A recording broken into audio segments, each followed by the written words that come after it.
Waktu sudah menunjukkan pukul 9 tepat ya. Mari kita mulai acara ngopi bareng Yokogawa di pagi hari ini.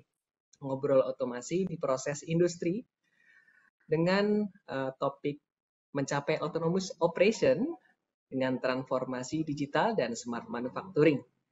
Hari ini Kamis 24 Maret 2022 ya, adalah acara yang paling ditunggu-tunggu di mana ini adalah sesi 10 ngopi ya. Sesi puncak dari sekian perjalanan ngopi kita di tahun ini. Saya mengucapkan selamat datang kepada Bapak dan Ibu rekan-rekan yang sudah bergabung. Bagaimana kabarnya pagi hari ini, Bapak Ibu sekalian? Ya, semoga kita semua dalam keadaan baik dan sehat selalu. Perkenalkan saya dengan Revianto Setiawan, bagian marketing Yokogawa Indonesia. Selama 1,5 jam akan menjadi pemandu acara Bapak Ibu dalam acara ngopi bareng Yokogawa di pagi hari ini. Baik, di pagi hari yang cerah ini, ngopi sesi 10 ya, seperti yang kami sampaikan di slide di sini ya, akan dihadiri oleh dua narasumber kita ya. Beliau adalah profesional di bidangnya dengan Bapak Sudarto Ramli dan juga dengan Pak Salis Aprilian PhD. Baik, sebelumnya izinkan saya menyapa kepada narasumber kita di pagi hari ini. Selamat pagi, Pak Sudarto. Selamat pagi, Pak Revi. Ya, selamat pagi, Bapak. Bagaimana kabarnya, Pak Sudarto? Alhamdulillah baik. Alhamdulillah, Bapak. Baik, sebelum saya perkenalkan kepada narasumber berikutnya, izinkan saya memperkenalkan Pak Sudarto. Ya, beliau adalah Technology Advisor dari Yokogawa Indonesia. Sudah lebih dari 34 tahun berpengalaman di bidang engineering. Beliau pernah berperan sebagai Head of Engineering Division dan terakhir berperan sebagai Technical Director of Yokogawa Indonesia. Baik, untuk selanjutnya telah hadir juga bersama kita dengan Pak Salis Aprilian PhD. Selamat pagi Pak Salis. Selamat pagi Pak Revi, selamat pagi Pak Darto. Assalamualaikum warahmatullahi wabarakatuh. Waalaikumsalam Warahmatullahi wabarakatuh. Ya, bagaimana kabarnya nih Pak Salis? Alhamdulillah baik. Alhamdulillah baik-baik. Baik, izinkan saya memperkenalkan ya Bapak. Jadi Pak Salis ini merupakan founder dan CEO dari Digital Energy Asia. Beliau saat ini juga menjabat sebagai Managing Director PT Proteknik Utama. Ya, sebelumnya beliau sebagai Technical Expert dan juga Strategic Advisor dari PT Pertamina Persero Direktorat Gas. Sebelumnya juga Pak Salis pernah menduduki berbagai profesi strategik ya di BUMN Indonesia. Di antaranya adalah Presiden Direktur dan juga CEO PT Badak LNG yang merupakan subsidiary dari PT Pertamina Persero dan juga sebagai Presiden Komisioner dari Arun LNG. Dan juga selain itu beliau pernah menjabat sebagai Senior Vice President Gas Engineering dan Operation Management, SVP Gas and Power, Presiden Director PT Pertamina Hulu Energi. Selain di Pertamina Hulu Energi, beliau juga pernah menjabat sebagai Senior VP Upstream Strategic Planning ya, dan Subsidiary Management, dan juga Presiden Director of PT Pertamina EP. Jadi selain di Pertamina EP, beliau juga pernah menjabat sebagai Presiden Director of PT Pertamina EP Cepu. Beliau telah bergabung bersama Pertamina semenjak 1989 sampai 2018. Pak Salis mendapatkan bachelor degree dan juga master degree-nya di Teknik Perminyakan ITB.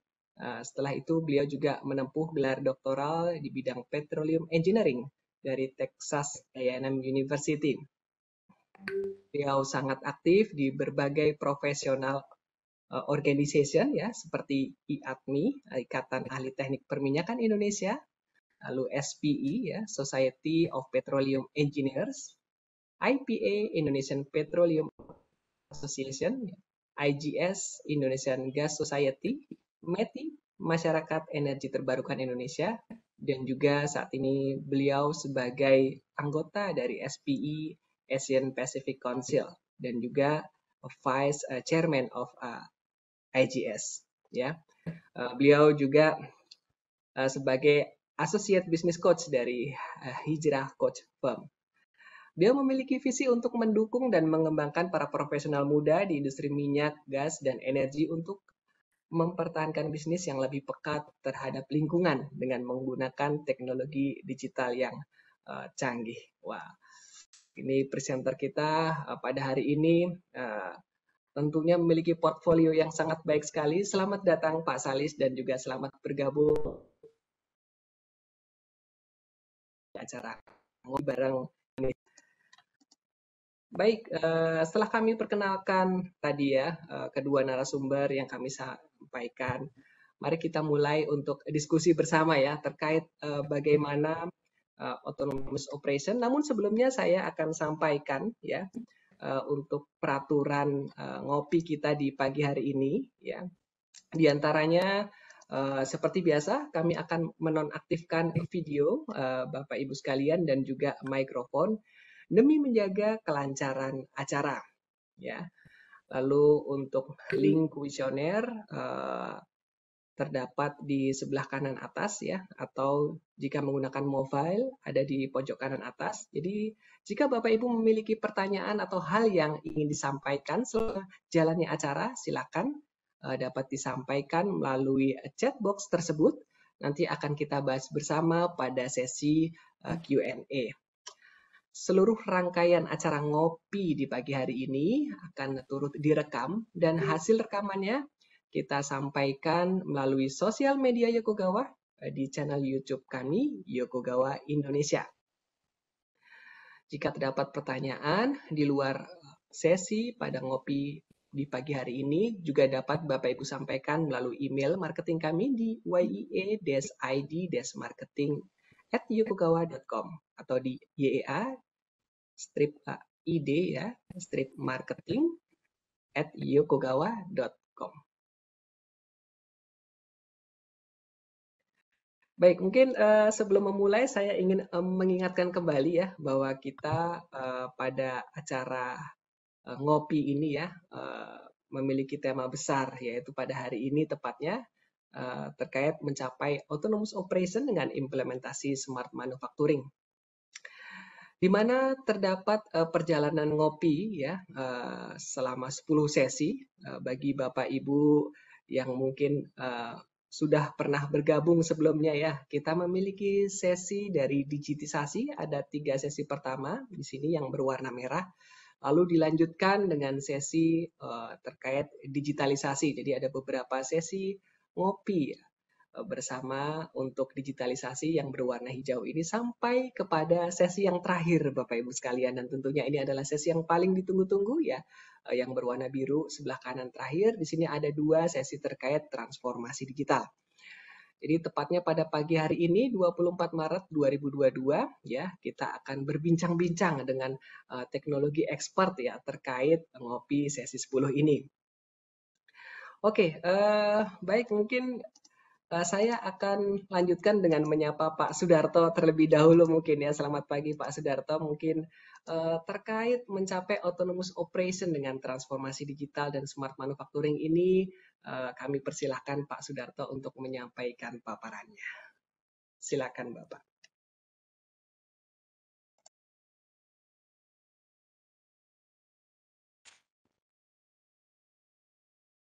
Ya, apakah sudah terlihat Pak Revi? Ya, sudah terlihat Pak Sudarto. Ya, Oke. silakan Bapak. Oke, selamat pagi Bapak-bapak dan Ibu sekalian. Ya, jadi seperti apa yang disampaikan oleh Pak Revi, jadi perjalanan acara yang namanya ngopi bareng Yokogawa ini sudah sampai kepada sesi 10 dan kita sudah membahas beberapa topik ya, yang mana bisa dikategorikan kepada tiga bagian. Nah, izinkan saya memberikan summary sedikit gitu kan. Jadi bicara soal digitisasi atau digitalization dan digital transformation. Jadi digitisasi ini adalah sebetulnya usaha untuk manusia ya dalam hal ini untuk mempermudah pekerjaannya. Jadi semua equipment yang ada yang biasa dipakai untuk bekerja itu bagaimana caranya daripadanya dikeluarkan informasi digital gitu ya. Jadi digitalisasi adalah proses untuk membuat informasi ada secara digital ya dalam digital format.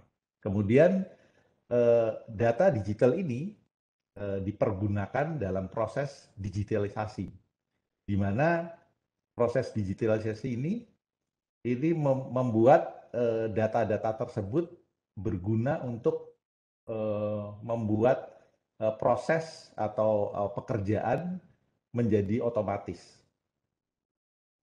Jadi banyak hal yang kemudian menjadi mudah, menjadi lebih cepat dengan proses digitalisasi ini. Kemudian, apakah yang namanya digital transformation? Jadi dari proses digitalisasi dan digitalisasi ini, tentunya muncul banyak informasi ya, data, banyak data. Nah, di digital transformation ini, yang ingin dicapai adalah sebetulnya bagaimana data-data digital ini ya kemudian bisa dirubah, ditransformasikan menjadi suatu informasi yang lebih mengarah kepada aplikasi bisnis, di mana pimpinan perusahaan mungkin itu membutuhkan informasi tersebut untuk bisa memutuskan atau mengambil keputusan yang tepat bagi perkembangan bisnis perusahaan. Jadi intinya seperti itu secara singkat. Oke. Nah, di sesi 9 ya sesi sebelum ini, gitu kan, Dr. Handri sudah menjelaskan tentang enterprise ya, enterprise arsitektur ya. Nah, ini adalah saya mencoba mengambil satu contoh ya di mana mungkin bapak-bapak yang ada di dunia instrumentasi dan kontrol itu sudah sangat familiar dengan yang namanya ISA 95. Kita ambil satu contoh aja di ISA 95 ini. Di mana kita ada 4 level ya di ISA 95. Nah, di masing-masing level tersebut itu ada proses-proses. Dan di sini terlihat kalau di level 1 dan level 2 itu lebih kepada level sensor dan level controller di pabrik misalkan. Kemudian di level 3-nya ini data-data yang diambil dari level 1 dan level 2 itu kemudian dipakai untuk melakukan eksekusi ya, eksekusi yang dalam kaitannya dengan fungsi-fungsi lain, misalnya scheduling, kemudian dan di mana schedule ini juga tergantung dari apa yang direncanakan oleh company ya, direncanakan oleh perusahaan. Jadi proses-proses yang warna abu-abu ini adalah proses-proses di level 3, di level manajemen, yang mana digunakan untuk membuat proses di level 1 dan level 2 ini, di mana level 1 dan level 2 ini adalah level produksi, itu lebih dekat lagi kepada perencanaan dari company. Jadi ada ada perencanaan dari company, kemudian dibuatkan schedule-nya, kemudian di dispatch, dieksekusi, ya kan, melalui eksekusi manajemen, kemudian daripadanya muncullah data-data. Jadi tampilan ini sebenarnya saya ingin menunjukkan bahwa bagaimana yang namanya data itu antarmukakan, data itu ditransfer dari satu proses ke proses yang lain, ya, dalam level di ISA 95, ya, dari mulai level 1 dan level 4. Jadi ini semuanya saya menunjukkan yang warna orange ini adalah data, ya. Jadi apa yang misalnya dari detail scheduling yang ditransfer ini adalah work schedule, ya, atau pekerjaan yang sudah terschedule. Kemudian di level dari dispatching ke execution management ini adalah pekerjaan yang ingin didispatch. Kemudian data apa yang diambil biasanya atau yang di interchange dari proses tersebut, ya.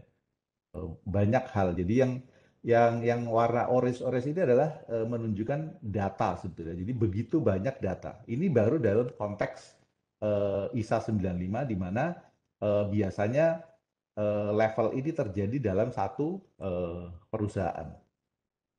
Nah, di sesi sebelumnya juga sudah dijelaskan tentang digital enterprise architecture. Jadi bukan hanya sesuai dengan ISA 95, tetapi banyak fungsi-fungsi di sini. Tentunya sebuah perusahaan itu mempunyai visi, ya, visi dari bisnis dan yang didukung oleh bisnisnya sendiri, di mana bisnis tersebut tergantung kepada informasi, yang informasi itu didapatkan dari aplikasi, di mana aplikasi tersebut berhubungan atau mengendalikan apa yang ada atau proses atau boleh dikatakan ini adalah level infrastruktur. Ya, jadi ini terlihat bahwa saya begitu eratnya hubungan-hubungan ini, ya, dalam rangka untuk mendukung visi dari company, visi dari bisnis. Data ini akan terlibat banyak sekali data atau informasi, ya, yang nantinya akan perlu diolah, ya. Jadi dari mulai infrastruktur sampai visi dari company, bisnis dan lain sebagainya itu terkoneksi secara digital. Ini adalah yang nantinya bisa dicapai dari sebuah digital transformation. Nah, ini adalah gambaran, ya, bagaimana banyak di dalam enterprise arsitektur itu banyak sub arsitektur, ya, di mana itu adalah arsitektur bisnis sendiri, kemudian data sendiri, kemudian aplikasinya dan juga teknologi, di mana semuanya mendukung visi, ya, dari company. Jadi banyak sekali fungsi yang terkait dalam sebuah perusahaan, bukan hanya sekedar data proses, tetapi juga data-data yang lain, data-data bisnis, data-data availability dari resource dan lain sebagainya. Ya, ini jadi inti dari enterprise arsitektur ini adalah menghilangkan silo, ya. Jadi kalau dalam sebuah perusahaan biasanya masing-masing bagian itu berdiri sendiri-sendiri dengan cara bekerja masing-masing. Nah, teknologi digital ini dengan digital transformation-nya itu memungkinkan informasi secara digital itu dipakai atau dipertukarkan dengan bagian yang lain, sehingga sesuatu atau keputusan itu bisa diambil dengan lebih baik secara lebih komprehensif. Nah, kita juga mendengar soal industri 4.0. Jadi ini adalah sekarang ini sudah menjadi tren, ya, di mana-mana orang bicara soal industri 4.0, industri 4.0. Di mana industri 4.0 ini sebetulnya ya di nama lain, ya, dari apa yang dipercaya orang sebagai revolusi industri keempat, ya, katanya, ya, dalam bidang industri atau manufacturing, ya. Dan ini industri 4.0 ini dimungkinkan karena perkembangan yang sangat pesat di teknologi internet. Ya, jadi lagi-lagi internet ini tadinya dari hanya sebuah media, ya media untuk bertukar data atau mengirimkan informasi. Sekarang ini akibat perkembangan yang sangat pesat, internet ini sendiri sudah menjadi sesuatu, ya, di mana banyak fungsi-fungsi bisa diinterkoneksikan sehingga kita bisa memungkinkan untuk mempunyai satu sistem besar ya dengan komponen yang banyak yang semuanya terhubung dengan internet ya. Dan ini sebetulnya adalah hasil dari sebuah digital transformation ya, di mana sektor-sektor yang bisa dibangun di dalam konteksnya Industri 4.0 ini dengan digital transformation-nya adalah di bidang automation, kemudian data exchange, kemudian cloud computing, bahkan robotik, kemudian juga ada big data dan artificial intelligence, IoT, dan teknologi tren yang lain. Ya.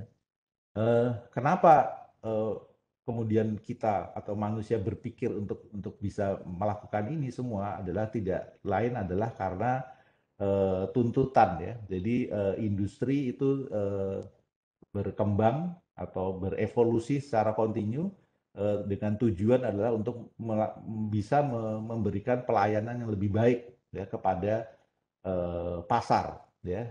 Bagaimana menjawab tantangan untuk menggaransi bahwa produk itu bisa diterima oleh pasar dengan baik, dengan tepat, dengan waktu yang singkat, kemudian juga tentunya dengan harga yang murah, ya.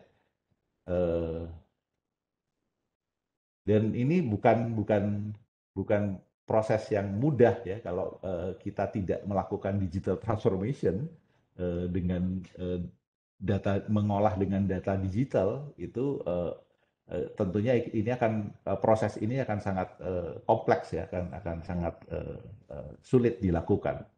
Nah nanti mungkin Pak Salis akan berbicara lebih jauh tentang bagaimana sih data ini bisa kemudian dipergunakan ya dengan baik untuk memungkinkan kita untuk mengambil keputusan yang tepat.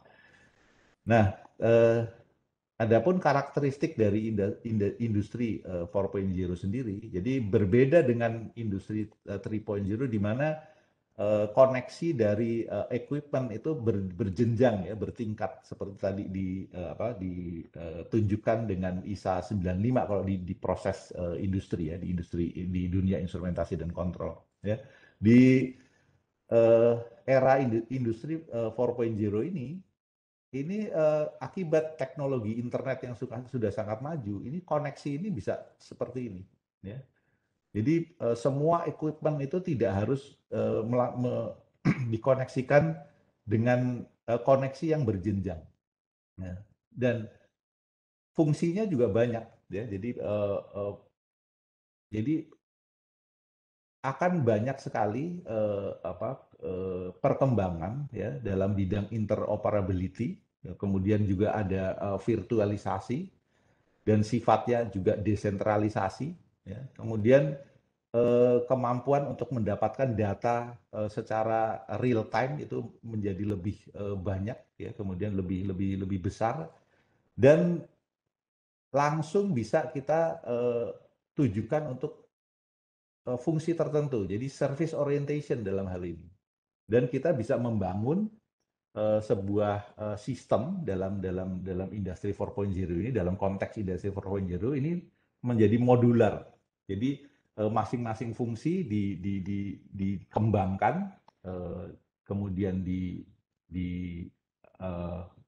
prosesnya dijalankan, tapi dalam waktu yang sama dia juga memberikan data, memberikan informasi kepada yang bisa dipakai oleh proses lain. Ya. Jadi sangat sangat fleksibel. Dan sebagai efek dari ini adalah yang namanya data itu menjadi sangat banyak, ya sangat banyak.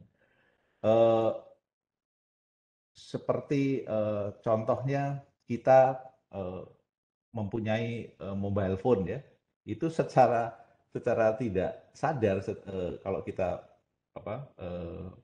cermati, kita setiap hari ini sedang didigitisasi, ya. Kita perjalanan kita kemana, kemudian apa yang kita beli, apa yang kita pesan, apa yang kita informasi apa yang kita cari, itu semuanya terdigitisasi, ya. Kemudian informasi itu kemudian nanti dipakai, bisa dipakai karena itu tersimpan dalam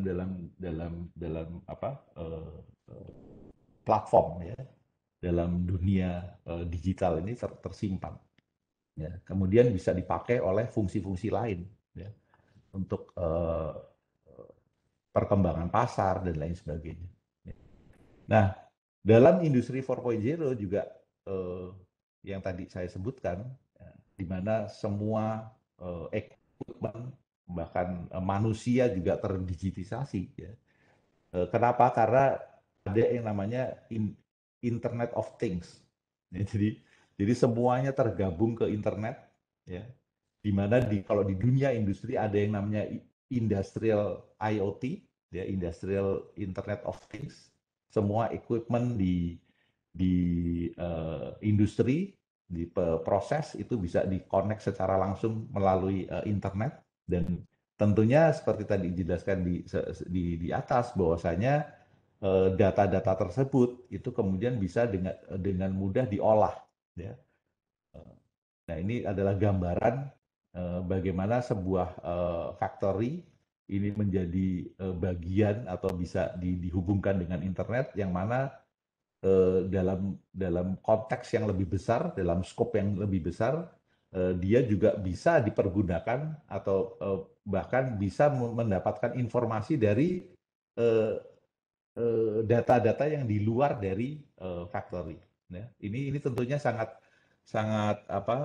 penting, ya, sehingga factory atau pabrik sebagai bagian dari bisnis perusahaan itu bisa mendapatkan inputan bukan hanya dari sisi perencanaan perusahaan, dari sisi schedule dari perusahaan, tetapi juga dari pasar, di mana informasi dari pasar itu banyak beredar di dunia maya sekarang, ya, yang bisa diambil, yang mana itu bisa dipakai untuk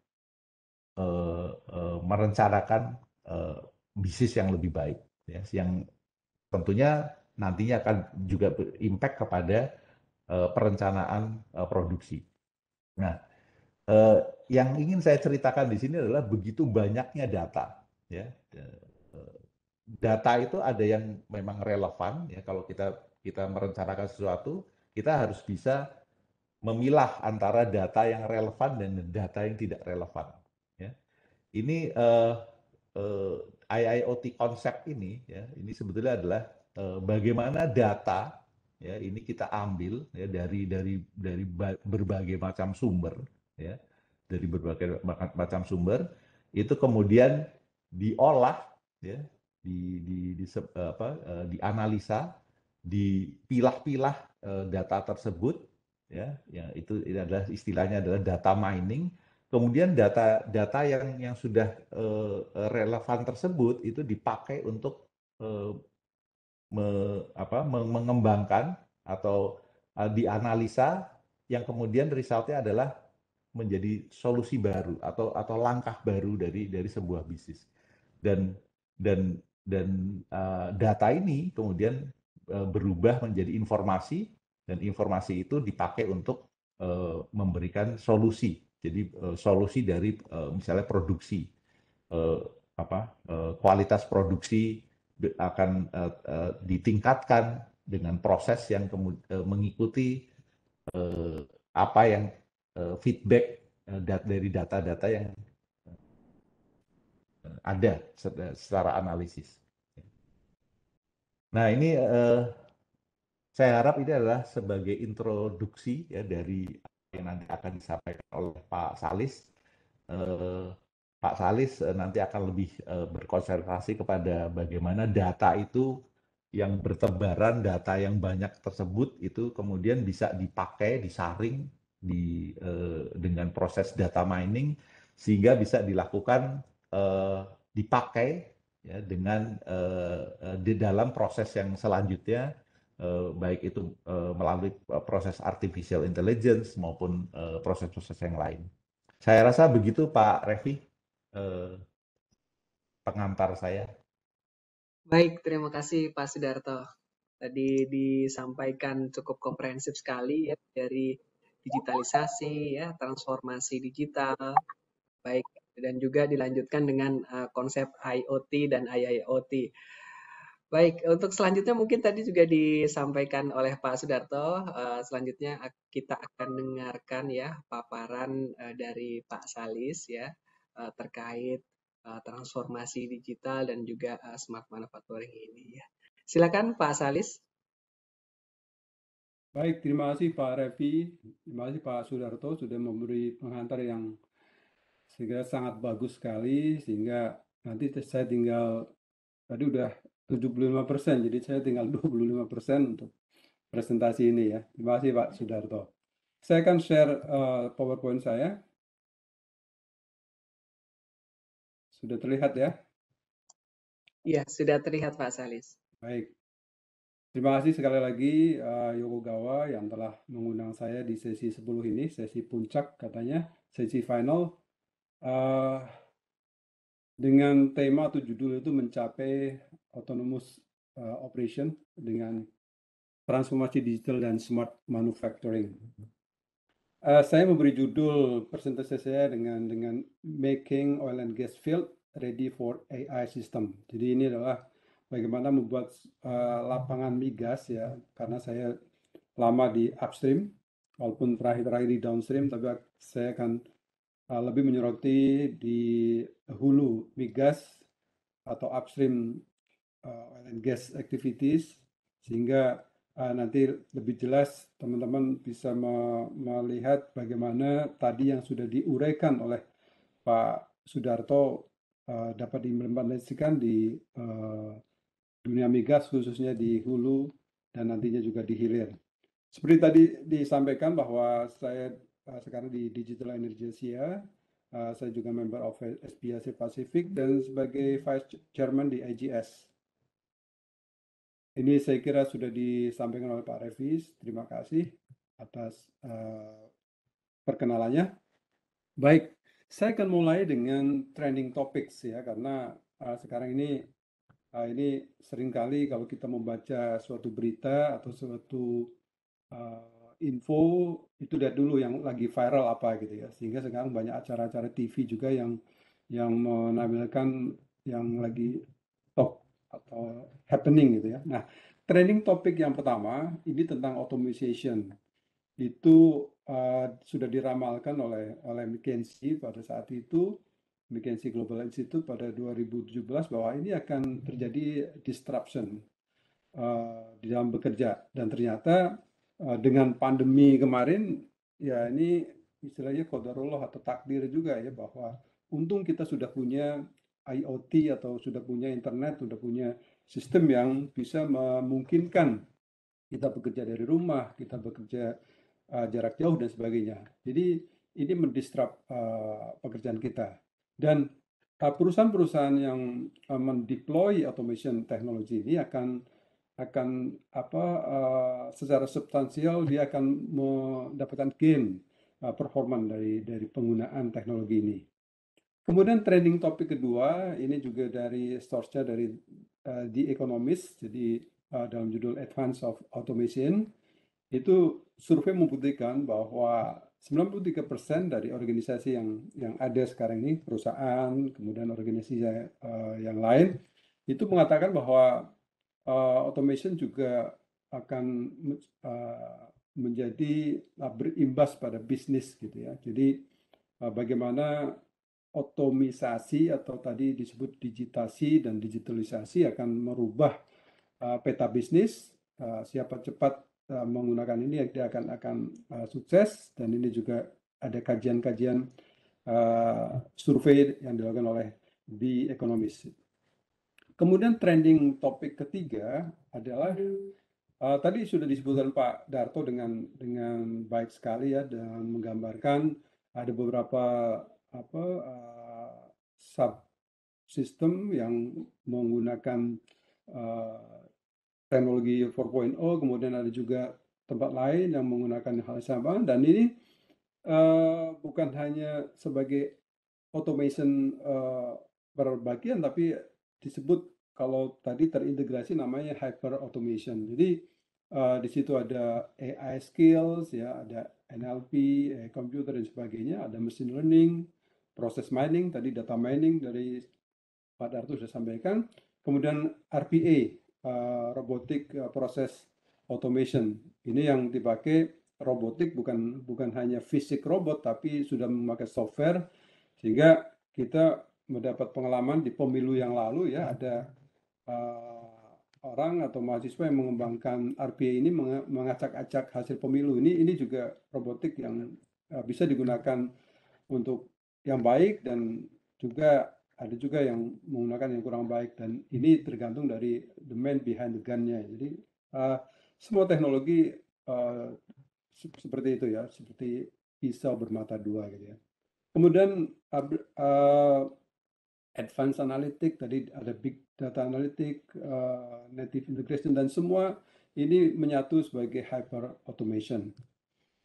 Dan trending topik keempat, ini kalau kita bicara tentang transformasi digital atau transformasi energi ke depan, ini tidak lepas dari 3D atau 3D aspek. Di sini pertama adalah kalau bicara dengan energi, maka bicara tentang decarbonization. Jadi bagaimana mengurangi efek rumah kaca dari emisi yang keluar dari fossil fuel gitu ya. Kemudian tadi disampaikan juga adanya IoT itu cenderung orang bekerja bukan centralized tapi decentralization. Jadi lebih ke bagaimana membentuk desentralisasi dari sistem kemudian menyatu ke satu dan lainnya, sehingga tadi disebutkan sebagai IoT atau Industrial IoT, Internet of Things. Dan yang ketiga adalah digitalization. Jadi ketiga D ini itulah yang mesti dipertimbangkan atau mesti comply kalau kita menggunakan atau melakukan transformasi ke depan gitu ya, baik itu di manufacturing maupun di tempat lain. Dan ini saya menyoroti di bidang energi. Nah, jadi digitalization yang sedang kita bicarakan hari ini adalah salah satu dari 3D yang mengantisipasi bagaimana perkembangan ini ke depan. Nah, trending topik kelima, bahwa di dalam oil and gas itu kebetulan saya mendapat buku yang bagus sekali langsung dari penulisnya. Ini Jeffrey Ken dari Kanada, berjudul Bits, Bytes, and Barrels. Ini tentang digital transformation di oil and gas. Dan dia menyatakan dari survei dan dari kajian dia bahwa maturity dari teknologi digital ini sudah sangat baik ya di oil and gas. Ini dia plot antara teknologi maturity dan juga impact-nya dari gas oil industry. Di sana ada artificial intelligence, ada cloud computing, ERP, IoT, autonomous teknologi dan sebagainya. Sedangkan di bawah misalnya 3D printing ya masih di impact-nya belum besar, tapi nantinya ini akan ke atas semua nih setelah berkembang teknologi digital ke depannya. Jadi kesimpulannya, the maturity of digital technology di dalam oil and gas itu sudah cukup baik dan sudah banyak yang menggunakan ini. Nah, trending topik ke-6 ini saya kira sudah ada di journey webinar ini oleh Yokogawa. Di sana disebutkan sebagai Smart Industry Readiness Index. Jadi kalau suatu industri akan menggunakan teknologi digital, dari sisi transformasi digital, dia bisa dievaluasi dulu dengan SIRI namanya, Smart Industry Readiness Index. Sehingga dari hal proses, dari hal teknologi, kemudian organization atau man behind the gun-nya ini, itu bisa terpetakan dengan baik. Apakah itu di level indeks yang sudah tinggi atau indeksnya masih rendah. Sehingga nanti apabila suatu perusahaan atau organisasi itu menggunakan teknologi digital ini akan terpetakan dengan baik. Oke, dari trending topics atau topik-topik yang kemudian didiskusikan di berbagai forum, saya mau ngambil bahwa latar belakang dari diskusi kali ini adalah bahwa successful AI atau artificial intelligence implementasinya itu tergantung dari data preparation. Itu kesimpulan dari hal yang tadi disampaikan.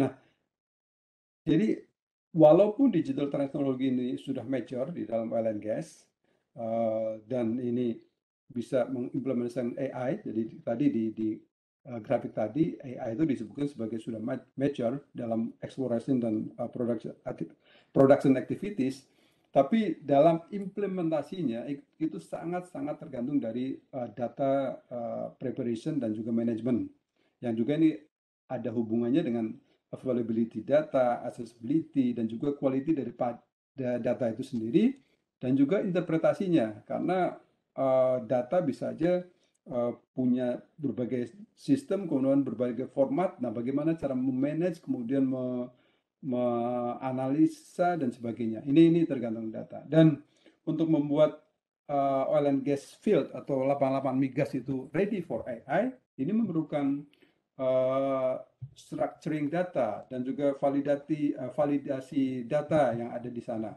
Dan umumnya ini terpisah, kemudian ada yang nggak lengkap, unstructured gitu ya, kemudian ada yang duplicated, different system, user, vendor, dan sebagainya. Nah, inilah background atau latar belakang kenapa saya kemudian mencoba share dengan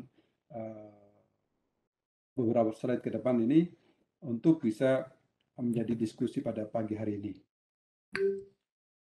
Sehingga objektif dari presentasi saya adalah bagaimana memanage data dari yang sistemnya berbeda, tipenya juga berbeda, formatnya berbeda, kemudian user, time, waktunya juga berbeda, location, vendors, dan mungkin tujuannya ini untuk menjadi to be ready for an AI system. Nah, yang kedua adalah artificial intelligence implementation dapat kemudian digunakan untuk decision making process, untuk proses pengambilan keputusan dalam operasi yang lebih reliable, safe, efektif, dan juga efisien, dan juga achieve higher profit dan sustainability. Karena suatu perusahaan, terutama untuk perusahaan migas dalam keadaan kayak sekarang ini yang harga minyak tinggi, itu juga harus reliable, kemudian safe juga gitu ya. Selain memang tujuannya adalah high profit dan juga sustain. Jadi bukan hanya 1, 2, 3 tahun, tapi belasan tahun masih bisa mempertahankan sistem itu dengan baik. Nah, caranya dengan menggunakan digital teknologi ini. Nah, peluangnya adalah dengan adanya tadi background yang tadi, peluangnya adalah kita bisa select the best candidate dari exploration target. Tentunya kalau teman-teman yang familiar dengan oil and gas industry ya, kalau nanti ada yang mungkin kurang familiar ya, nanti apa itu eksplorasi atau itu produksi ya, nanti bisa ditanya di sesi tanya jawab ya. Jadi men-select the best candidate of exploration target itu sangat penting, sehingga kita tidak miss suatu setelah ngebor yang sekian juta dolar itu tidak sia-sia gitu ya. Dan juga dalam pekerjaan-pekerjaan harian yang disebut sebagai well work dalam production optimization, itu juga akan sangat membantu. Nah, yang kedua, create reliable monitoring dan optimizing production system. Jadi dengan adanya real time data, kemudian tadi big data analytic, ada sensor dan sebagainya, ini membuat quick and accurate response dari operasi yang ada di lapangan. Jadi Yokogawa yang saya kira memproduksi kayak sensor, kemudian alat-alat manufacturing yang tadi di level yang ada valve dan sebagainya akan sangat membantu kalau sudah masuk ke transformasi digital gitu ya.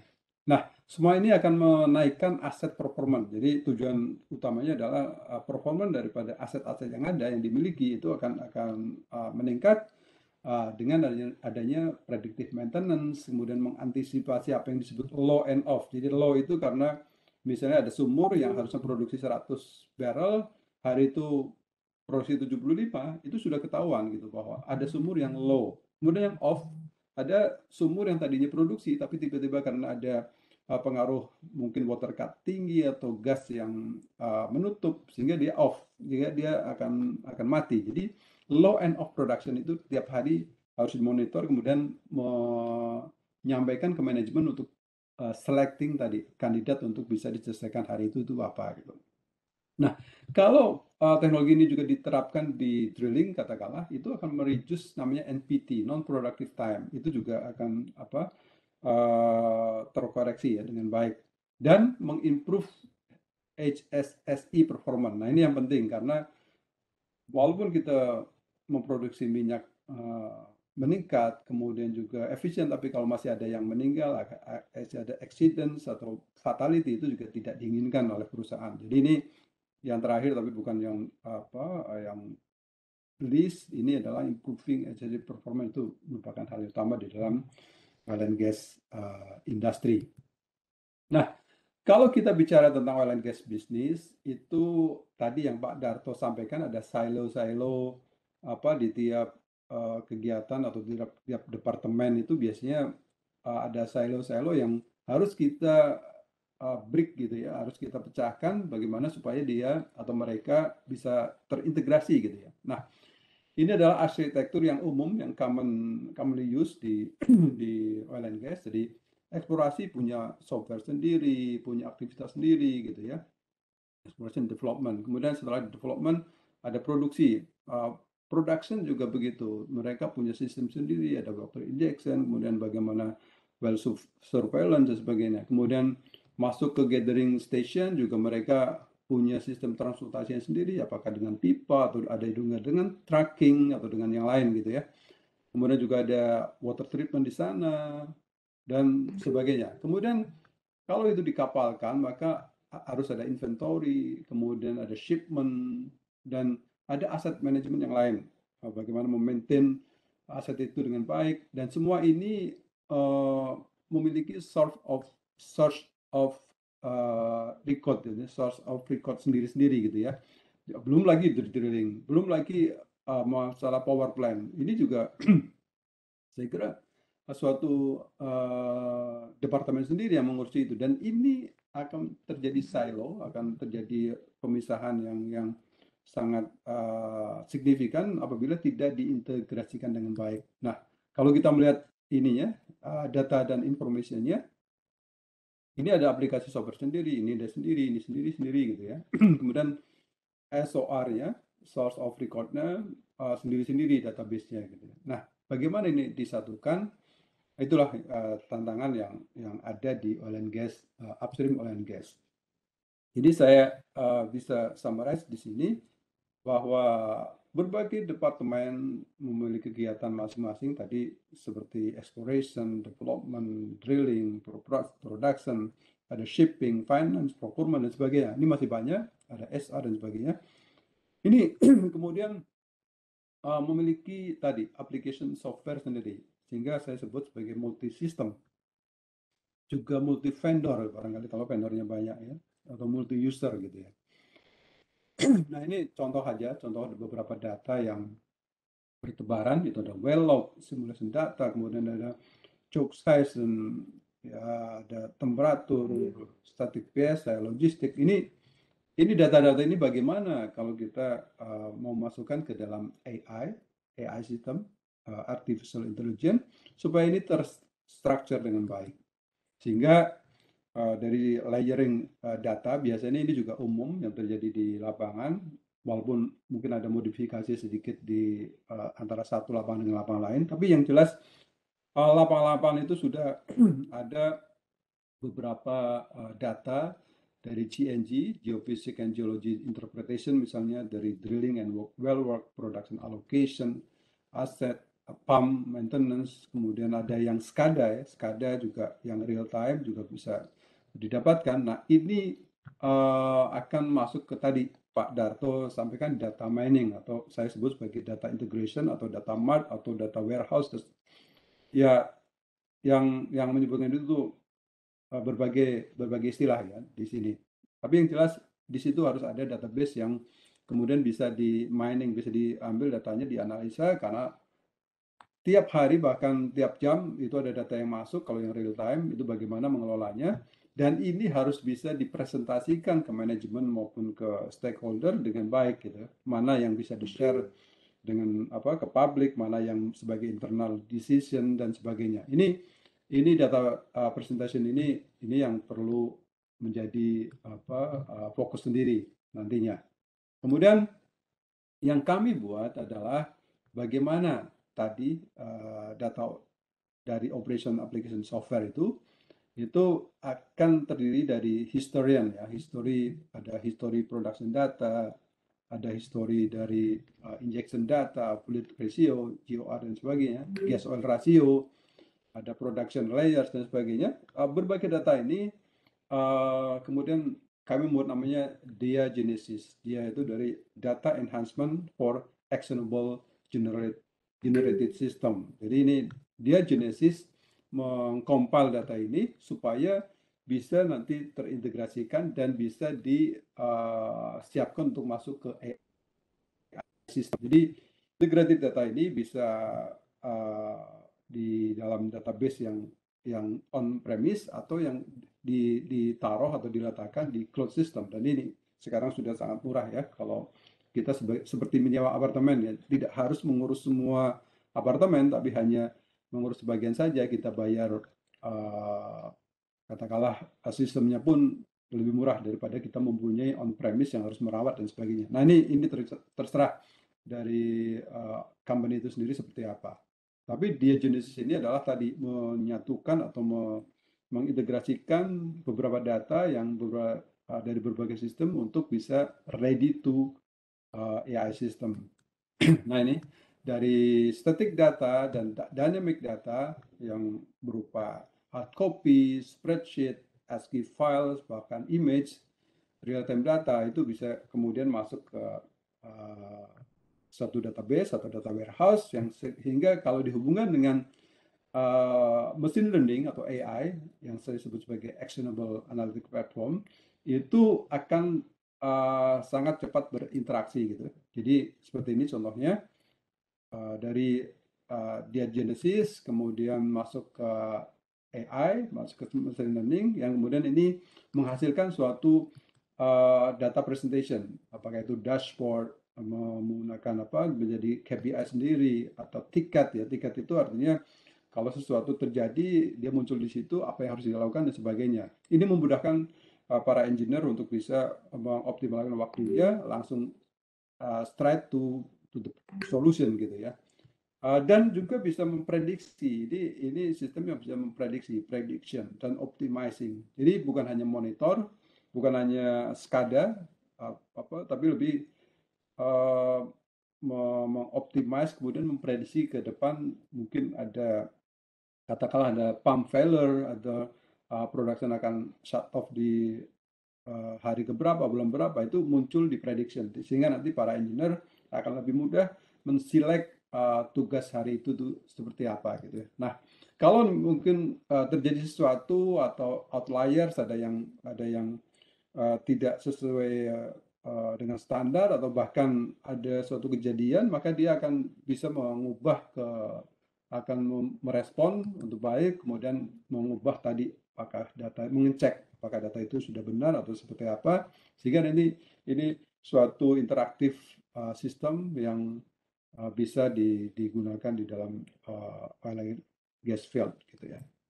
Nah, ini lebih detailnya lagi bahwa ada beberapa data dan analisa yang kemudian menyatu dalam tadi AI tadi yang kemudian menghasilkan bagaimana kita menselect kandidat pekerjaan pada setiap pagi katakanlah atau setiap laporan pagi dan sebagainya, sehingga harus hari itu apa yang dilakukan bisa dilakukan dengan baik. Nah, ini saya ambil dari source-nya dari GOAI. GOAI adalah pengembang dari sistem ini. Mereka sebut sebagai software-nya sebagai Apollo. Jadi mereka presentasi, kemudian saya capture aja ini presentasinya yang bagus sekali dari berbagai objektif yang bisa dilakukan. Jadi all things made automated gitu. Jadi semua dibikin automated dengan AI system ini. Nah, masuk ke dalam detail aplikasi bahwa sebelum kita melakukan ini juga harus ada suatu building trust gitu ya. Harus ada suatu tim yang memang didesain antara orang-orang lapangan dan orang-orang di control system ini, di data analytic, supaya apa yang diperlukan oleh teman-teman di data analytic ini juga match atau comply dengan keperluan di teman-teman di lapangan. Nah, ini harus ada suatu sinergi sistem bagaimana supaya data benar-benar akurat untuk bisa digunakan, karena sistemnya sendiri bukan di lapangan tapi di berbagai lapangan kemudian masuk ke dalam suatu sistem gitu ya. Dan ini beberapa key factors yang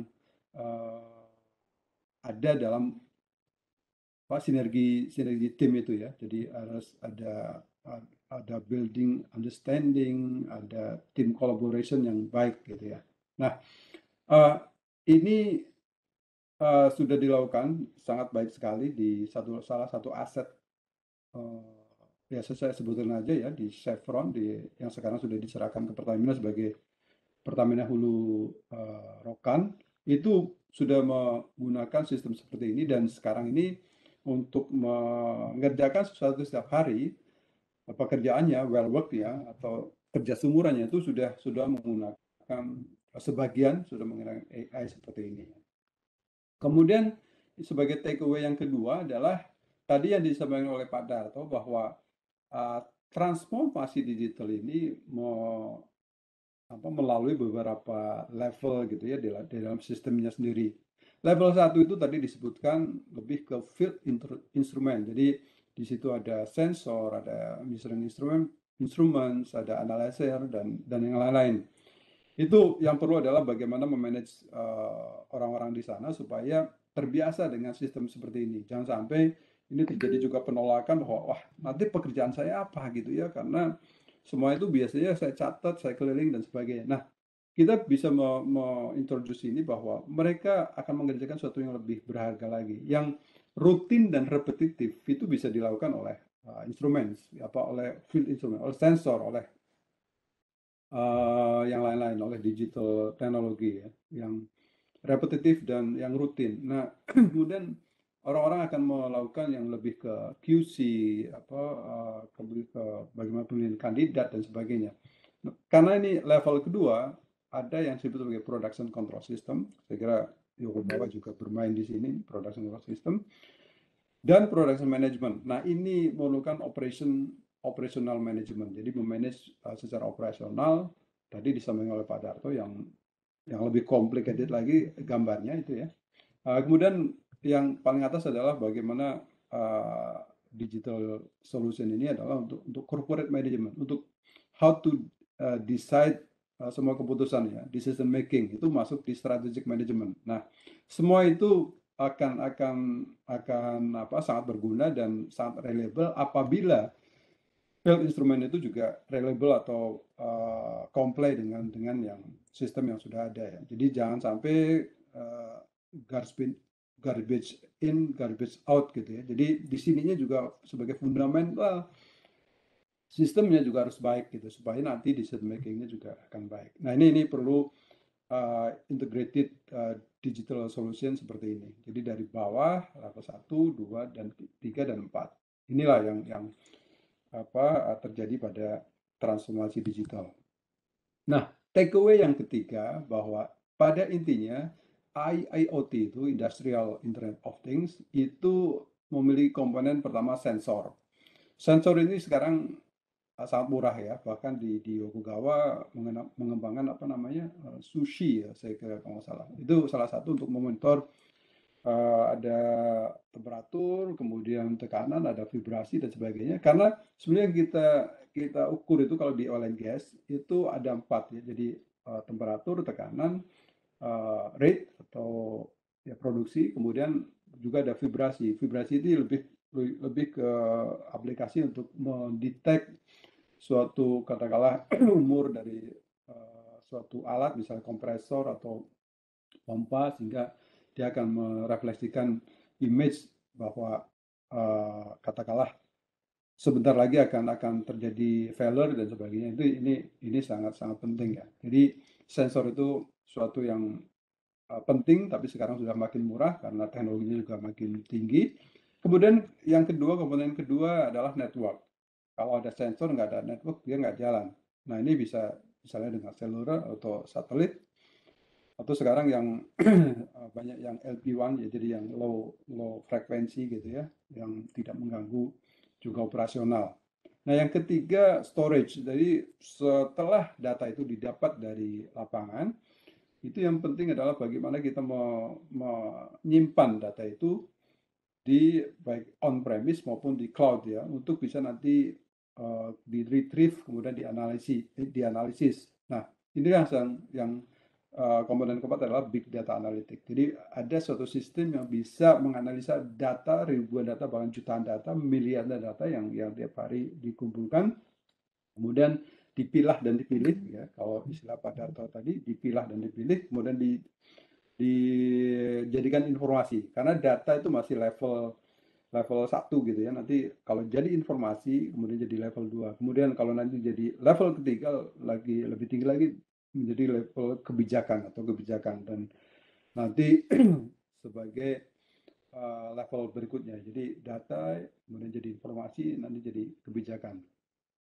Nah, itu komponen dari IIoT sebetulnya. Nah, kalau itu semua sebagai takeaway yang keempat itu terjadi, maka sekarang ini sudah ada autonomous vehicle, saya kira sudah sangat common gitu ya, didesain bahwa kita mengendarai ini nggak usah perlu ada sopirnya udah bisa ini, apalagi nanti ada teknologi yang 5G. Nah, ini lebih akurat lagi posisi kita ya. Mungkin Pak Darto sekarang ada autonomous vehicle, tapi maksudnya bukan dia nyupir, tapi ada sopir ya, masih ada. Nanti yang nyetir itu dia pakai sistem sendiri. Nah, kalau di dalam oil and gas, kalau semua dibikin otonomous, jadi sama dengan seperti ini, jadi pompa angguk juga bekerja sendiri, kemudian kalau ada sesuatu batuk-batuk baru nanti engineer datang apa itu yang perlu diperbaiki dan sebagainya, tapi semua dimonitor dengan baik. Cukup di kantor kalau di Chevron namanya IODSC ya, Integrated Operation Data Support kalau nggak salah, center gitu ya.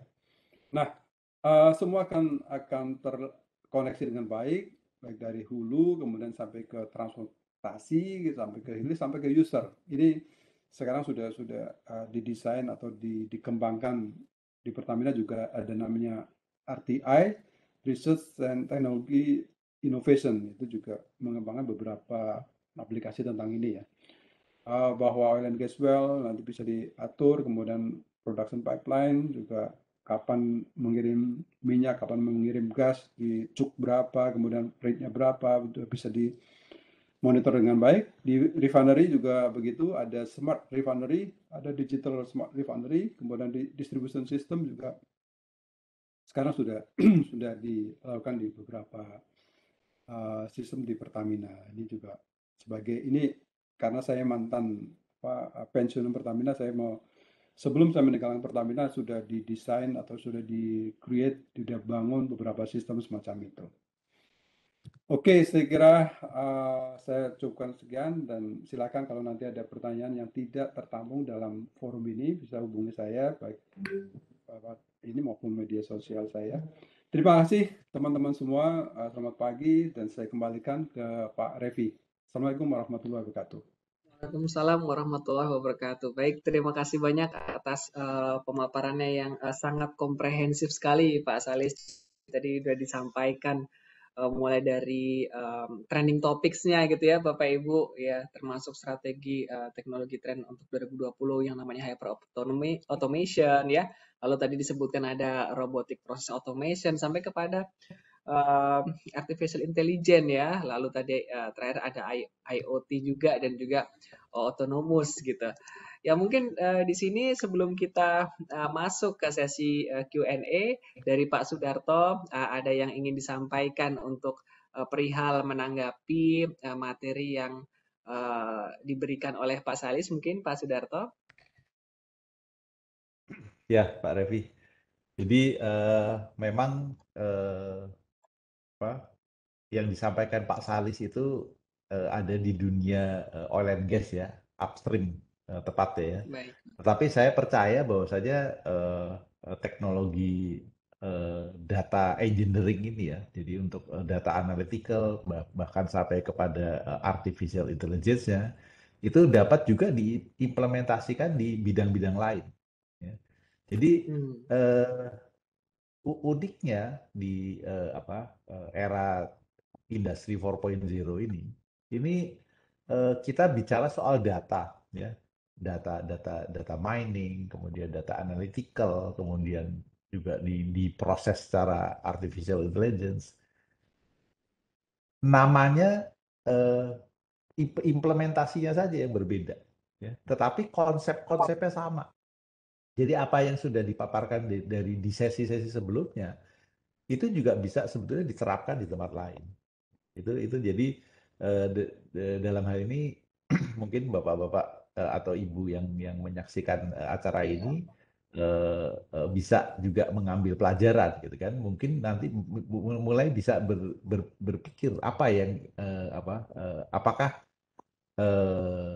teknologi ini atau konsep ini bisa diterapkan di bidang masing-masing gitu. Dan itu sangat applicable ya. Dan tadi seperti juga disampaikan dengan kita bisa mengolah data ya, nanti akan muncul sebuah informasi yang bahkan tidak kita pikirkan sebelumnya. Jadi informasi yang tadinya tidak ada itu menjadi ada dan menjadi sesuatu yang sangat berguna dalam kita memutuskan ya, membuat keputusan. Itu Pak Revi dari saya. Iya, baik Pak Sudarto. Terima kasih atas tanggapannya. Baik, Bapak Ibu sekalian, mungkin tadi setelah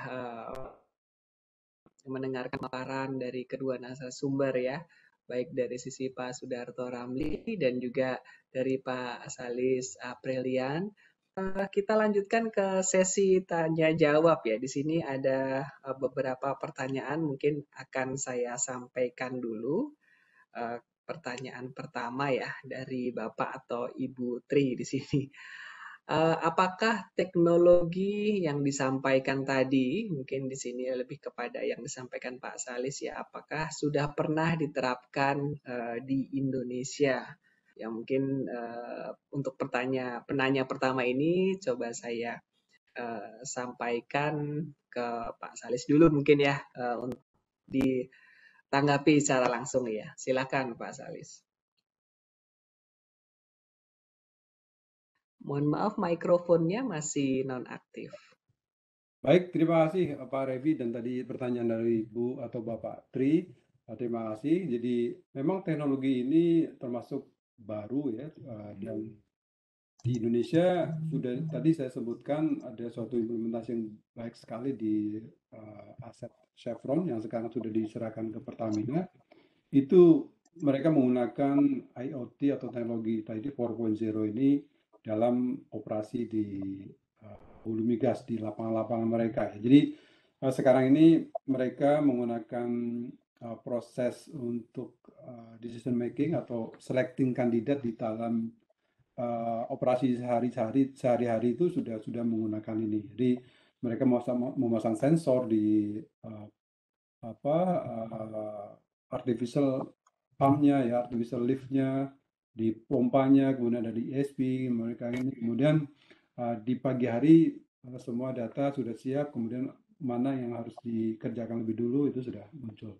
Mereka mengembangkan ada yang disebut tadi IODSC, jadi bisa di googling di situ. Saya kira mereka menerapkan itu sangat baik. Dan ini sedang dikembangkan di aset-aset lain maupun di ya tempat-tempat lain gitu ya. Itu di oil and gas sudah diterapkan. Terima kasih. Oke, baik. Terima kasih Pak Saleh. Jadi sebetulnya teknologi tersebut sudah diterapkan ya. Saleh sebutkan Saleh dengan nama-nama yang berbeda-beda ya Pak Saleh ya. Kalau mungkin di perusahaan ini istilah mereka mungkin berbeda dengan di perusahaan yang lainnya. Baik, semoga dapat menjawab pertanyaan yang disampaikan oleh Bapak atau Ibu Tri. Lalu selanjutnya di sini ada yang disampaikan dari Pak Ismail ya. Apakah teknologi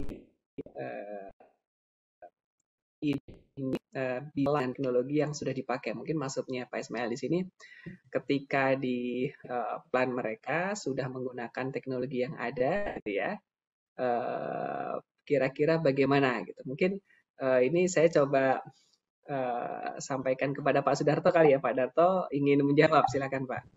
Ya, jadi ya tadi saya katakan dan mungkin saya ulang lagi bahwa yang menjadi unik dari teknologi yang ada sekarang ini adalah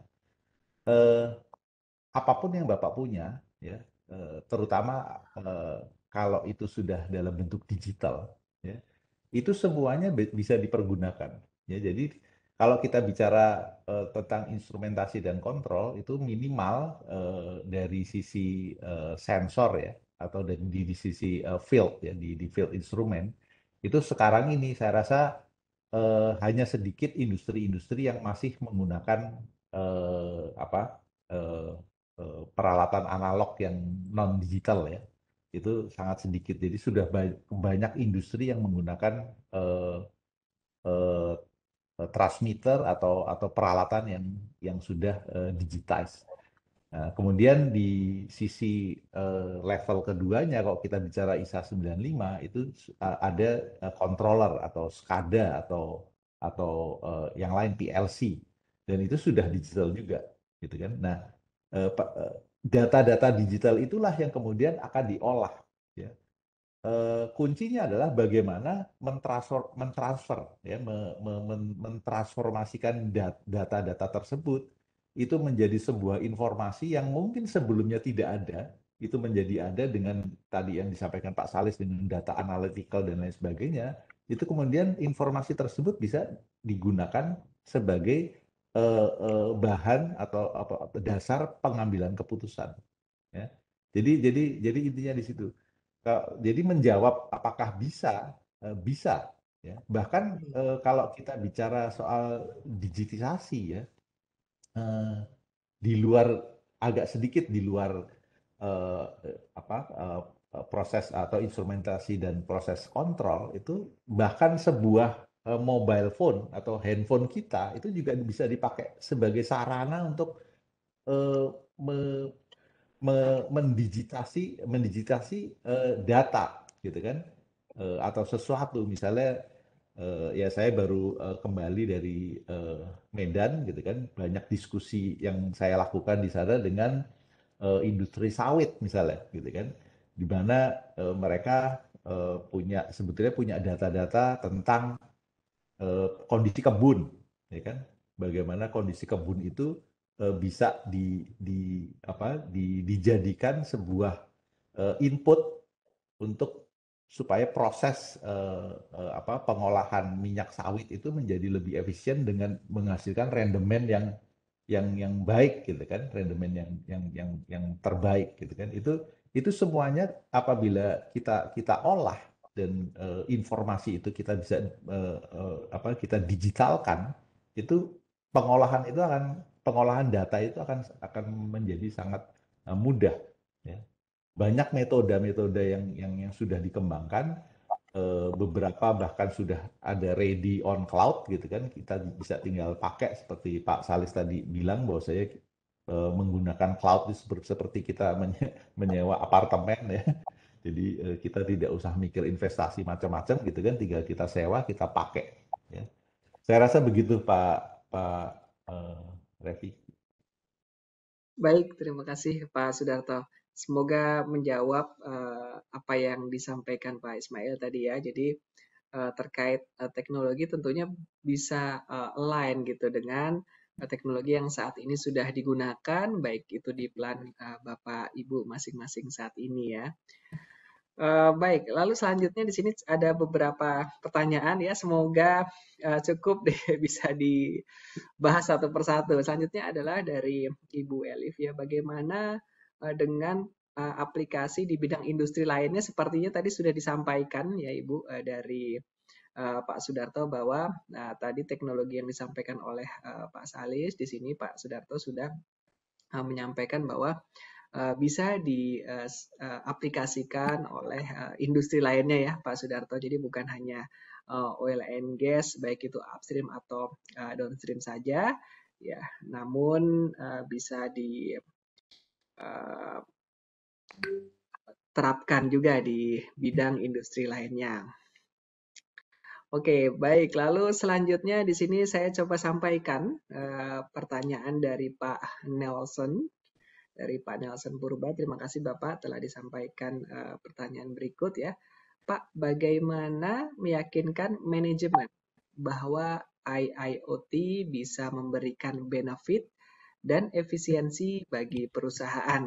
Ya, mungkin di sini saya coba sampaikan pertanyaan ini ke Pak Salis mungkin ya, untuk menjawab pertanyaan dari Pak Nelson Purba terkait cara meyakinkan manajemen terkait teknologi IIoT tersebut. Silakan Pak Salis.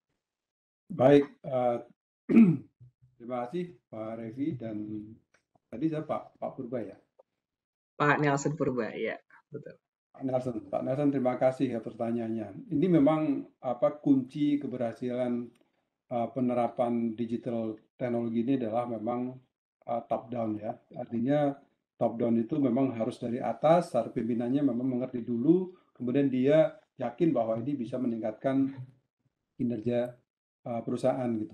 Nah, bagaimana sebagai bawahan kalau katakanlah kita untuk meyakinkan itu? Nah, tentunya ini memang susah-susah gampang atau gampang-gampang susah ya, karena sebagai bawahan itu atau sebagai leader lah, leader itu selain sebagai leader yang baik, itu harus juga dia sebagai follower yang baik. Artinya bagaimana seorang bawahan bisa meyakinkan atasannya. Nah, caranya adalah memberikan informasi atau sharing seperti teknologi-teknologi yang baru seperti ini lewat mungkin grup.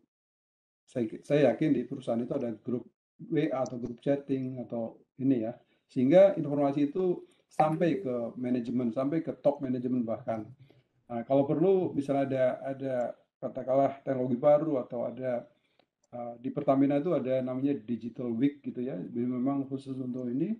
Nah, ya hadirkan para atasan itu di situ gitu ya, karena memang harus dari atasan, nggak bisa di-create dari bawahan. Nah, nanti dari atasan baru memanggil bawahannya yang memang mengerti tentang ini, mereka diskusi dan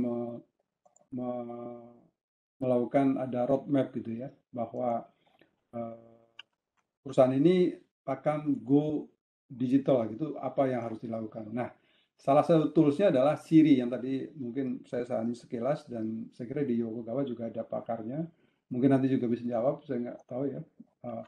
Itu Siri itu juga untuk mengetahui posisi perusahaan bahwa di level mana sekarang ini, kalau nanti menggunakan teknologi digital ini sampai seberapa jauh, atau memetakan sampai seberapa lama ini akan bisa terrealisasi gitu ya.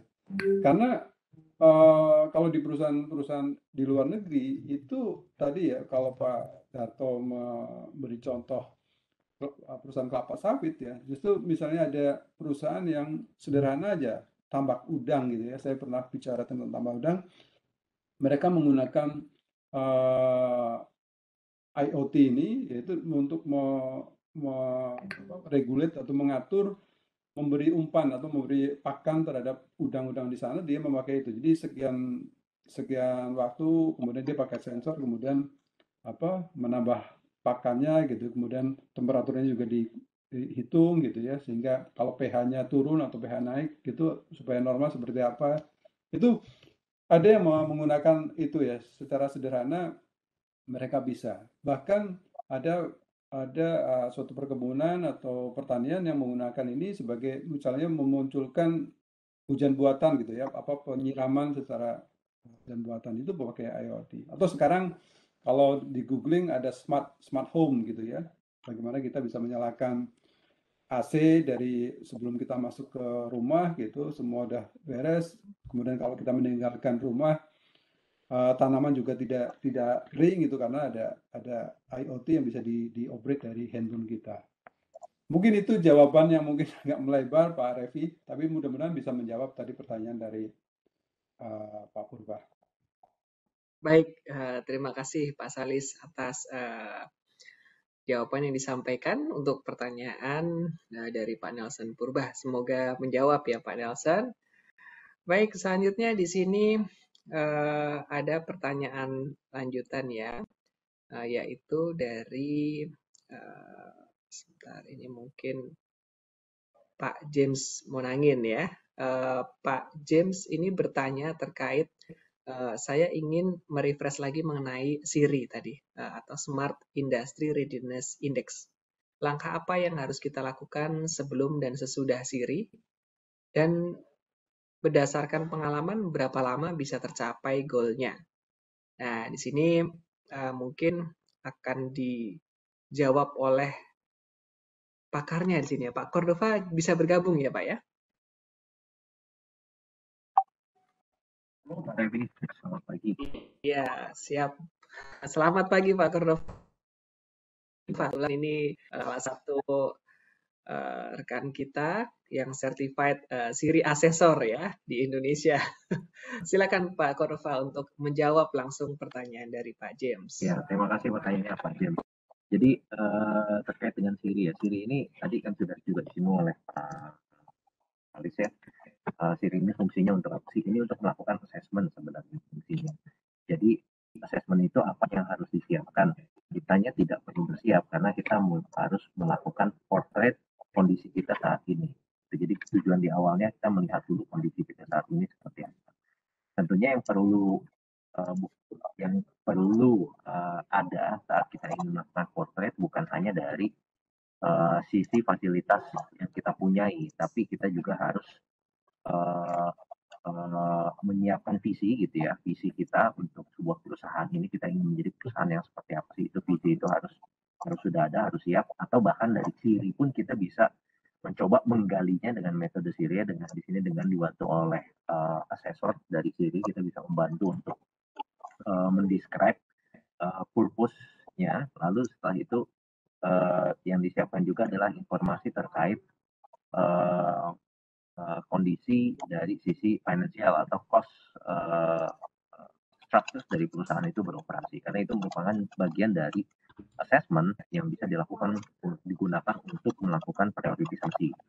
Ya, terus selain itu ada dari sisi target-target yang ingin dicapai dalam jangka waktu tertentu. Jangka waktu tertentu ini juga didefine menjadi 3, apakah short term, ketika itu masuk dalam hal financial case, jadi kita ingin mengupgrade perusahaan dalam 1 tahun, kita ingin mencari kira-kira yang bisa memberikan benefit ya dengan kita melakukan perubahan dalam 1 tahun itu apa, itu bisa dilakukan. Nah, atau kita midterm ya, atau midterm itu sampai ke 2 atau 3 tahun, dan long term itu 3 sampai 5 tahun.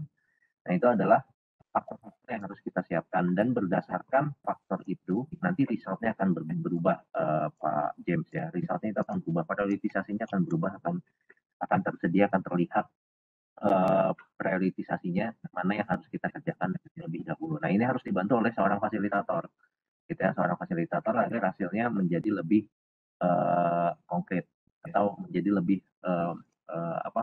implementable ya, dapat diimplementasikan dengan baik dan hasilnya menjadi lebih akurat juga oleh fasilitator. Nah, ya Yokogawa tadi bisa memberikan atau mensupport industri-industri untuk melakukan hal itu. Untuk kita nanti buat roadmap-nya, buat mapping-nya. Nah, roadmap di sini masih dalam bentuk high level tentunya. Jadi belum sampai detail. Kita melakukan priorisasi. Dari priorisasi kita bisa melakukan high level actions ya. Apa yang bisa kita lakukan untuk melakukan improvement. Nah, tentunya next step after series, kita pilih nih dari roadmap tersebut, kita detailkan secara engineering ya, detailkan untuk melakukan implementasi lanjutan gitu yang juga bisa disupport nantinya oleh Yokogawa. Itu Pak Revi, Pak James. Ya, baik, terima kasih atas penjelasan detailnya Pak Cordova. Jadi tadi disampaikan oleh Pak Cordova mengenai berapa lamanya ada terms ya, mid terms ataupun long term. Untuk selanjutnya mungkin jika Pak James ada pertanyaan atau konsultasi lebih lanjut dengan kami, bisa menghubungi kami melalui email marketing kami di yie-id-marketing@yokogawa.com. Jadi semoga dapat menjawab pertanyaan saat ini ya Pak James. Lalu selanjutnya Bapak Ibu sekalian, ada pertanyaan berikut dari Pak Eko Sabto Nurrohmat ya. Jadi ini terkait big data. Jadi big data bisa diakses semua orang di semua instansi. Pertanyaannya ya, apakah data itu juga bisa diakses satu instansi namun berbeda bidang dalam sebuah instansi gitu. Dan lalu pertanyaan yang kedua, untuk sistem keamanannya bagaimana Pak? Ya, mungkin di sini saya coba melemparkan pertanyaan dari Pak Eko Nurrohmat ke Pak Sudarto mungkin ya. Silakan Pak Sudarto.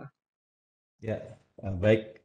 Terima kasih atas pertanyaannya, Pak Eko ya, Pak Eko Sabto ya. Pak Eko. Ya, Ya. ya, ya intinya gini. Jadi sebuah data ya, apabila dia sudah terproduksi, itu tergantung dia ada di mana, gitu kan? Jadi kalau kita bicara soal data, itu ada data yang sifatnya publik, ada yang sifatnya private.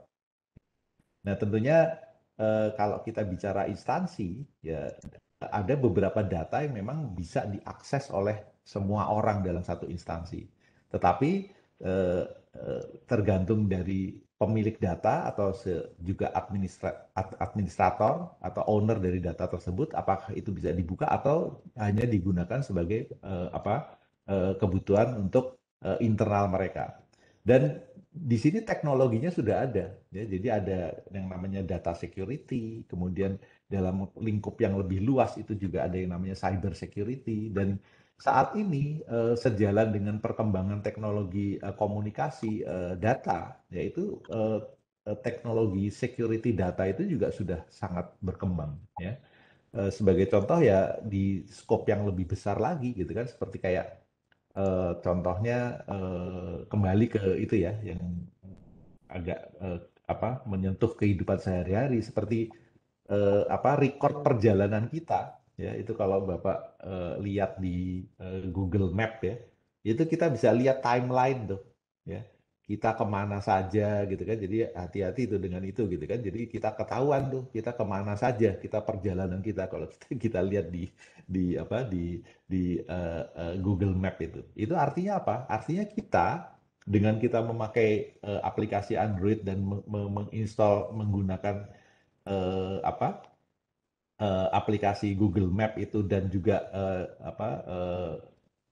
lokasi kita di share, itu kita memperbolehkan orang lain mengakses data kita, mengetahui keberadaan kita kemana saja dalam beberapa hari ke belakang gitu kan. Itu artinya kita memperbolehkan. Itu kita buka datanya menjadi data publik, ya. Nah, tapi kalau misalnya kita tidak menginginkan itu, ya kita bisa juga kita matikan saja share log kita gitu kan, location kita, ya kan. Itu yang berkembang sekarang dalam teknologi data atau informasi adalah seperti itu, ya. Ini sekaligus menjawab tadi keamanannya ya. Jadi intinya apakah bisa diakses antara instansi? Bisa juga gitu kan. Saya pernah berdiskusi dengan beberapa teman dari kementerian gitu kan untuk satu hal yang lain gitu kan. mereka bilang bahwa saya bahkan antar instansi, antar kementerian di Indonesia itu mereka juga sudah mempunyai perjanjian. Jadi ada yang namanya perjanjian pertukaran data antar kementerian. Ya, itu menandakan apa? Menandakan bahwa saya kementerian yang terkait itu ke depannya itu kita bisa berharap bahwa mereka akan lebih bisa saling berkoordinasi. Ya, kita doakan saja gitu kan. Banyak aplikasi juga setahu saya dikembangkan di sana, seperti contohnya di Departemen Perhubungan misalnya gitu kan, di Direktorat Perhubungan Darat gitu kan, itu mereka mempunyai banyak aplikasi yang digunakan untuk tujuannya adalah memonitor atau mempermudah pengguna jalan dan itu datanya juga tergabung dengan misalnya kepolisian, ya kan, kepolisian dinas lalu lintas misalnya gitu kan, kemudian juga dengan dinas-dinas yang lain. Ya, itu intinya bisa. Jadi antar instansi juga bisa, di dalam instansi tersebut bisa, dan soal security-nya tergantung dari bagaimana kita mengaturnya. Saya rasa mudah-mudahan menjawab pertanyaan saya, Pak Eko. Ya, baik. Terima kasih banyak Pak Sudarto atas jawaban yang disampaikan dari pertanyaan Pak Eko. Semoga bisa menjawab pertanyaan dari Pak Eko ya, Bapak.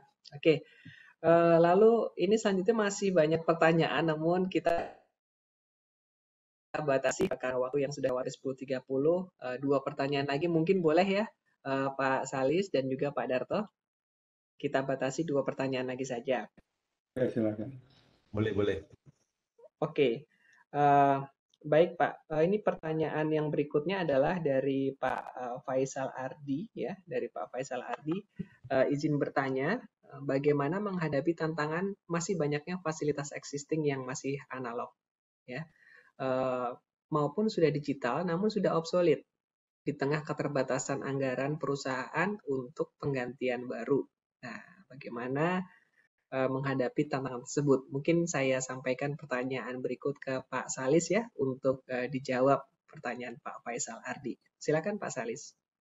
Oke, terima kasih Pak Faisal atas pertanyaannya. Jadi memang ini pengalaman saya juga pernah menerapkan ini di salah satu aset di Pertamina, aset Hulu. Ya, memang harus dibuat prioritasi tadi kata Pak Revi benar bahwa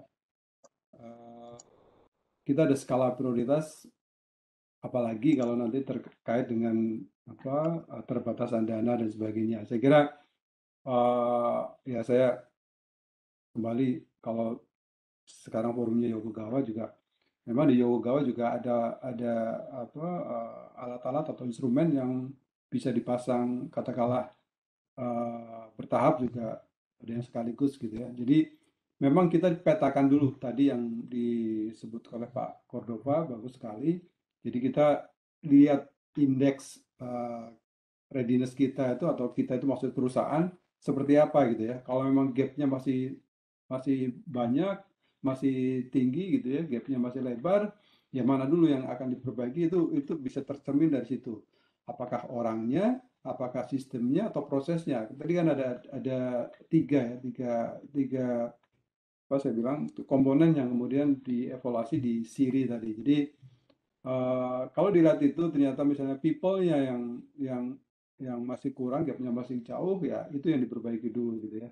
Bagaimana knowledge mereka supaya bisa menerima kehadiran dari alat-alat atau dari instrumen yang memang sudah lebih masuk ke digital gitu ya. Kemudian kalau memang orang-orangnya juga udah well known atau well knowledge gitu ya, udah pengetahuannya udah bagus, kemudian tapi peralatannya belum, sistemnya sudah ada, peralatannya belum, maka peralatan itu yang dicoba diperbaiki atau di invest di situ satu demi satu gitu ya. Jadi jangan sampai ketiga faktor ini timpang juga ya. Jadi jangan sampai kita beli alat ini, beli alat itu, kemudian menggunakan ini, tapi people-nya atau man behind the gun-nya tidak ditrain dengan baik. Itu juga akan jadi lama proses transformasi digital ini. Jadi ada 3 faktor itu yang perlu berjalan bersama-sama. Nah, saya kira tadi sudah Pak Cordova sudah membuka, atau Pak Revi juga sudah membuka ini ya,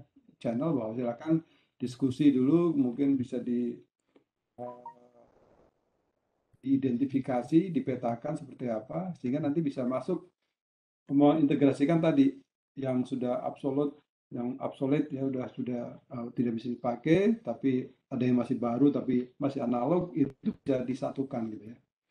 Itu saya kira jawaban dari saya, Pak Revi. Baik, Mudah-mudahan baik, menjawab. terima kasih Pak Salis atas jawabannya yang disampaikan. Semoga karena waktu sudah terbatas, yaitu dari Pak Muhammad Abidin, ya sampaikan Pak Abidin ya, terkait power plant masih baru. Tadi pada pola maintenance ataupun pengoperasian, dan apa ada pengalaman untuk diintegrasikan sistemnya dengan sistem manajemen energi. Terima kasih. Nah, mungkin pertanyaan saya coba sampaikan ke Pak Sudarto untuk respon secara singkat. Ya, baik Pak. Pak Asad, jadi power plant Bapak masih baru ya. Saya harap peralatannya juga sudah ya banyak yang digital gitu ya. Tapi ada kata tidak gitu kan, itu juga tidak masalah. Jadi gini, jadi kaitannya dengan maintenance itu kita juga bisa menggunakan salah satunya adalah data dari routine inspection. Ya. Kalau data dari routine inspection nggak tahu yang sekarang dilakukan seperti apa gitu kan. Tetapi data-data yang diambil dari routine maintenance dalam bentuk misalnya dicatat dalam khusus spesial formulir spesial gitu, itu juga intinya bisa didigitalisasi. Tadi Pak Salis menjelaskan bahwa saja yang namanya data itu juga bisa dipopulasikan bahkan dari sebuah hard copy ya, data-data hard copy. Intinya adalah dirubah menjadi digital. Sehingga informasi digital itu atau data digital itu kemudian nanti bisa kita siasati, kita pilah-pilah, kemudian kita pergunakan, kita kategorikan dengan tujuan untuk apa? Untuk maintenance misalnya gitu kan. Saya mau melakukan maintenance untuk katakanlah boiler saya atau generator saya gitu kan. Itu data-data itu kita bisa capture, kita bisa kumpulkan, kemudian kita analisa.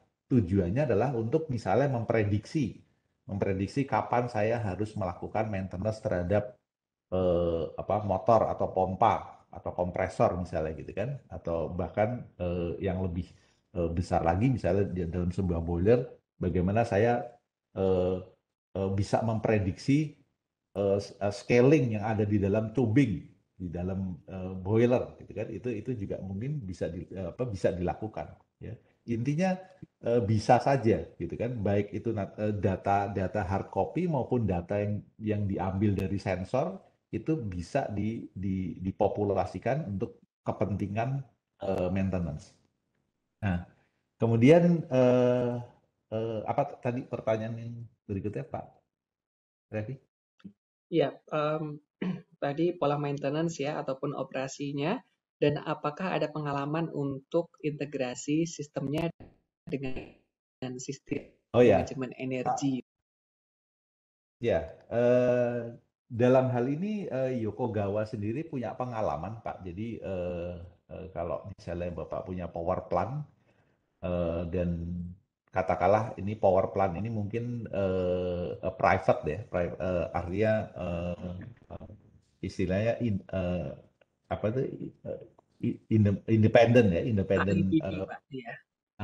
independent power producer ya untuk kepentingan sendiri. Kaitannya dengan manajemen energi, misalnya power plant Bapak itu menjadi satu bagian dari penyedia power. Selain itu Bapak juga mengambil power dari grid atau dari sumber power yang lain, gitu kan. Nah, kami di Yokogawa ada satu aplikasi, ada satu solusi di mana Bapak bisa mengintegrasikan itu. Kemudian juga ini tools ini adalah menggunakan artificial intelligence juga, Pak. Jadi melihat kecenderungan, ya kecenderungan kalau grid misalnya kalau peak time itu dari jam berapa sampai jam berapa, loadnya seperti apa, dari sisi harga per kWh-nya juga berapa, gitu kan. Kemudian dimasukkan ke dalam satu sistem sehingga nanti sistem tersebut akan memberikan rekomendasi ke Bapak sebaiknya menggunakan power dari mana, gitu kan? Dan itu juga bisa dilakukan secara otomatis. Ya. Jadi hasilnya nanti pemakaian energi Bapak atau biaya yang dipergunakan untuk memproduksi listrik ya, power untuk kepentingan produksi itu menjadi yang paling baik, yang paling optimal, yang paling efisien. Itu bisa dilakukan seperti itu. Ya. Kembali lagi itu karena data-data digital tersebut itu bisa dimanipulasi dalam artian positif, kemudian ditransformasikan menjadi sebuah keputusan. Saya rasa itu mudah-mudahan menjawab Pak As'ad. Baik, terima kasih banyak Pak Sudarto. Semoga dapat menjawab pertanyaan Pak As'ad Abidin ya. Demikian acara ini saya tutup. Terima kasih banyak ya. Jadi jangan lupa selalu follow sosial media kami di LinkedIn Yokogawa Indonesia, Facebook Yokogawa Indonesia, Instagram Yokogawa_Indonesia. Besar harapan kami untuk dapat selalu terhubung dengan Bapak Ibu sekalian melalui sosial media kami. Saya dengan ini mengucapkan terima kasih atas partisipasinya. Stay safe, stay healthy. Sampai jumpa. Wassalamualaikum warahmatullahi wabarakatuh. Terima kasih Bapak Ibu.